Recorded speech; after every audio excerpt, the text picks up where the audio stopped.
Саламатсыздар ма 9 сынып оқушылары, динамика негіздері бөлімі бойынша жиынтық бағалаудың жалпы нұсқасын түсіндіретін боламын. Оқушылар қажет болса каналымда бірнеше нұсқалары және алгебра, геометрия пәндерінің БЖБ және ТЖБ талдау сабақтары бар. Каналға өтіп, қажетті сабақтарды қарасаңдар болады. Оқушылар, бұл БЖБ-да 6 тапсырма беріледі және жалпы балл саны 13-ке тең. Ал енді бірінші сұрақ, А тапсырмасында тіректің немесе аспанның үдемелі қозғалысынан туындайтын дене салмағының артуы асқын салмақ деп аталады. Демек, В нұсқасы дұрыс жауап болады екен. Келесі Б тапсырмасында горизонталь жолда тұрған массасы 1,5 тонна автокөліктің салмағы. Мұндағы G бізде 10 метр бөлінген секунд квадратқа тең. Мұнда ең алдымен ХБЖ-ға айналдырамыз. 1,5 тонна, ол бізде 1500 килограмм болады. Енді бізге табу керек автокөліктің салмағын. Салмақты табу үшін массаны G-ге көбейтеміз.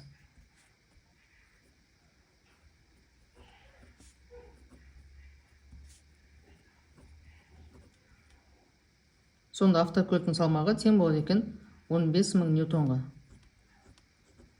Мұны біз 15 килоньютон деп алсақ болады. Осы 15 килоньютонға сәйкес келетін жауап бізде В нұсқасы болады. Келесі екінші тапсырма. Асында үйкелістің пайдасы мен зиянына екі мысал келтіріңіз, ал әсінде мұнда бізде үйкеліс күші берілген, үйкеліс коэффициенті және G-дің мәні берілген екен. Бізге табу керек шананың массасын. Оқушылар, үйкеліске бірнеше мысалдар келтіруге болады. Оның пайдасы да, зияны да бар. Енді пайдасына бір мысал келтіретін болсақ, аяқ киім мен жер арасындағы үйкеліс, жерге немесе жолға қарсы үйкеліс күшінің арқасында біз жүру, жүгіру немесе көлік жүргізу кезінде қауіпсіз әрі тиімді қозғала аламыз. Ал енді зиянына бір мысал келтіретін болсақ, машиналардың тозуы, яғни үйкеліс күшінің әсерін автомобильдердің қозғалғыштарында, жетек механизмдерінде тозу пайда болады. Енді оқушылар, шананың массасын табатын болсақ, ең алдымен ХБЖ-ға келтіреміз. 0,15 килоньютон 500 ньютонға тең болады. Енді біз үйкеліс күшінің формуласынан массаны түрлендіріп алайық. Яғни массаны қалай табамыз, соны формуладан түрлендіріп шығарамыз. Жалпы үйкеліс күшін табу үшін үйкеліс коэффициенті мен нормаль қысым күшін көбейтуші едік. Мұнда бізде нормаль қысым күші жоқ, оны табу үшін масса мен G-ді көбейтеміз.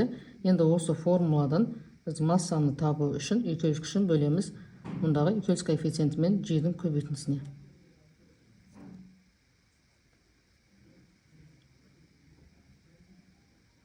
Үйкеліс мю көбейтілген G.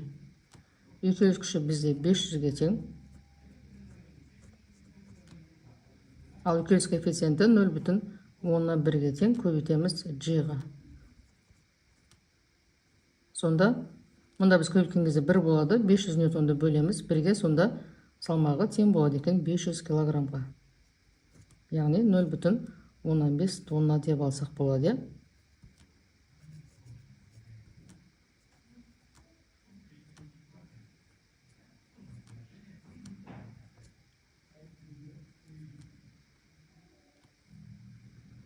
Келесі үшінші тапсырма. Төмендегі тұжырымдардың шындық немесе жалған екенін тауып белгілеңіз. Бірінші тұжырым. Жердің бетінен таяу орналасқан кез келген денені жердің өзінен тарту күші ауырлық күші. Шын мәнісінде денелер ауырлық күшінің салдарынан жерге тартылады. Демек, бұл бізде шындық. Келесі екіншісі. Салмақсыздық кезінде дененің салмағы 0-ге тең болады. Шындық. Жердің жасанды серігі жердің тартылыс өрісін тастап ғарыштық кеңістікке кетіп қалады. Мұндай жылдамдық бірінші ғарыштық жылдамдық деп аталады. Бұл бізде шындық болады. Енді соңғысы бүкіл әлемдік тартылыс күші массалардың нөлден үлкен кіші денелердің арасында әсер етеді дейді. Бүкіл әлемдік тартылыс күші тек массалардың арасында ғана емес, олардың ара қашықтығына да тәуелді болады. Демек, бұны біз жалған деп алсақ болады екен. Келесі төртінші тапсырмада әрқайсының массасы 1 тонна, тартылу күші 6,16 көбейтілген оның -9 дәрежесі ньютон болатын екі дененің ара қашықтығы қандай дейді. Мұнда бізде G тұрақты шамая, гравитациялық тұрақты. А тапсырмасында бүкіл әлемдік тартылыс заңын есептеу формуласын жазыңыз. Әде формуланы түрлендіріп, екі дене ара қашықтығының формуласын жазыңыз, ал Б-да ара қашықтықты есептеңіз. Оқушылар, берілген жазғыламыз. Әрқайсының массасы 1 тонна делінген. Массасы бізде 1 тонна, оны біз оның 3 дәрежесі килограмм деп алсақ болады.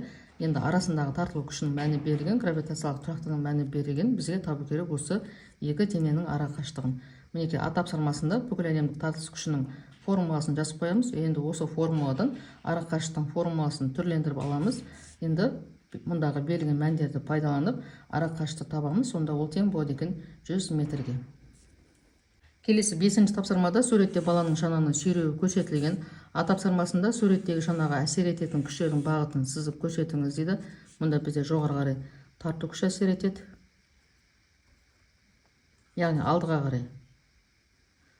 Ал енді жоғары қарай тіректің реакция күші әсер етеді. Төмен қарай ауырлық күші әсер етеді. Ал артқа қарай үйкеліс күші әсер етеді.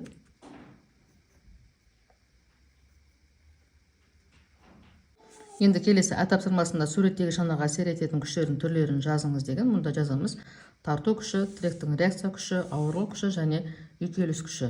Енді соңғы тапсырмасы, мұнда бізде радиус берілген, айдың еркін түсу үдеуінің мәні берілген, бізге табу керек айдағы бірінші ғарыштық жылдамдықты.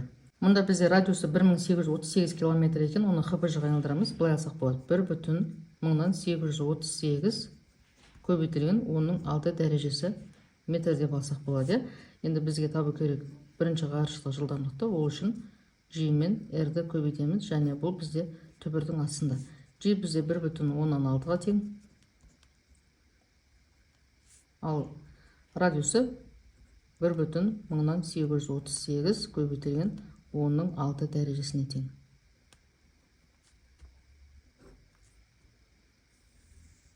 Енді екеуін көбейтіп түбірдің астынан шығаратын болсақ, ол тең болады 1714 метр секундқа. Сонда айдағы бірінші ғарыштық жылдамдық бізде 1714 метр бөлінген секундқа тең екен. Оқушылар өздерін көріп отырғандай 6 тапсырманы толық талдап түсіндіріп өттім. Егер түсінбеген сұрақтарың болса, пікірге жазып қалдырсаңдар болады. Каналға жазылуды, лайк басып, жеке өздерінің пікірлеріңді қалдыруды ұмытпаңдар. Сау болыңдар.